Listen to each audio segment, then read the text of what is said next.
ஓம் கணபதியே நமக. ஓம் முருகப்பெருமானே நமக. ஓம் ராகு கேது பகவானே நமக. வணக்கங்க. நான் சென்னை சேத்துப்பட்டிலேருந்து ஸ்ரீ அகோரி நாமசெல்வம் பாபா குருஜி சாமியார் பேசுகிறேங்க. ரொம்ப முக்கியமான தகவல் சொல்கிறேங்க. அதாவது நான் எப்போவுமே எல்லார் வீடியோவில் நான் சொல்கிறது தான், இந்த கண்டிஸ்டிக்காக ஆஃபீஸில் கட்டுறாங்களே, ஆஃபீஸில் கடையில் பெரிய பெரிய இடத்துலலாம் கட்டுறது என்னென்னா, இந்த கத்தாழை வச்சு கண்டிஸ்டி கட்டுறாங்களே, கத்தாழை அதுக்கு கீழே படிக்கல்ன்ற படிக்கல்ன்ற ஒரு கல் வச்சு கட்டுறாங்க. அது கீழே தேங்காய் வைக்கிறாங்க. அப்படி இல்லை ஊமத்துக்காய் வச்சு கட்டுறாங்க. அதுக்கப்புறம் சூரிய பகவானுடைய படம்லாம் போட்டு இந்த கருப்பு கலர் கையில் கண்டிஸ்டிக்காக கத்தாழை வச்சு கட்டுறாங்களே. நான் சொல்கிறேன் கேளுங்க, தயவுசெய்து சொல்கிறேன், அது டிஸ்டிக்கான பொருளாக இருந்தாலும் கூட அப்படியே வாங்கி தயவுசெய்து கட்டாதீங்க. நான் சொல்கிறத நல்லா கேளுங்க. உங்களுக்கு நான் சொல்கிறது புரிய மாட்டுது.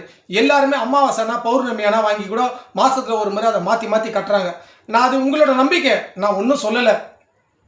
கத்தாழை வச்சா டிஸ்ட்ரிக் போயிடும், படிக்கல் வச்சு அதை கட்டினா டிஸ்ட்ரிக் போயிடும், ஊமத்துக்காய் வச்சா டிஸ்ட்ரிக் போடும், தேங்காய் வச்சா டிஸ்ட்ரிக் போடும், சூரிய பகவானுடைய படம் போட்டால் போயிடும். அதே மாதிரி டிஸ்ட்ரிக்டான பொம்மைங்க வச்சு டிசைன் டிசைனாக பண்ணுற அதெல்லாம் டிஸ்ட்ரிக் போடுன்றது அது ஒரு பக்கம் இருக்கட்டும். ஆனால் இருந்தாலும் அப்படியே வாங்கி கட்டினா எப்படிங்க டிஸ்ட்ரிக் போகும்? நான் சொல்லிட்டு கேளுங்க, எல்லா வீடியோ சொல்லிக்கிறேன்.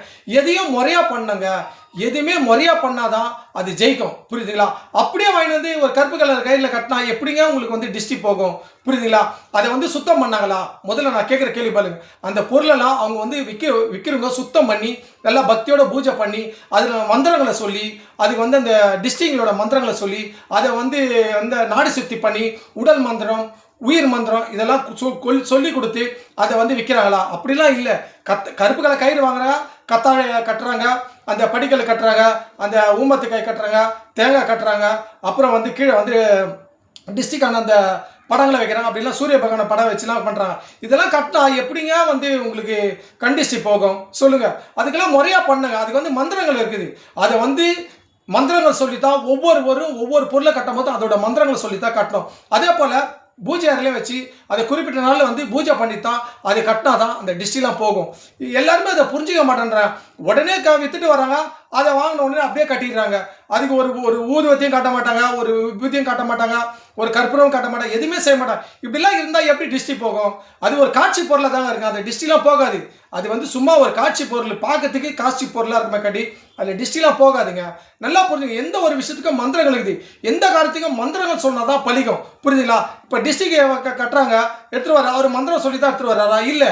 இப்போ அதை எடுத்து கட்டுறீங்க, உங்களுக்கு மந்திரம் தெரியுமா? அதுவும் தெரியாது. எதுவுமே தெரியாத அந்த பொருளை நீங்கள் டிஸ்ட்ரிக்ட்னு கட்டினா அது எப்படிங்க நீங்கள் போகும்? தயவுசெய்து நான் சொல்கிறத புரிஞ்சுங்க. எந்த ஒரு காரியத்துக்கும் மந்திரம் சொன்னாதான் அது சித்தியாகும். ஆகையால் நான் சொல்கிற இதை புரிஞ்சுங்க.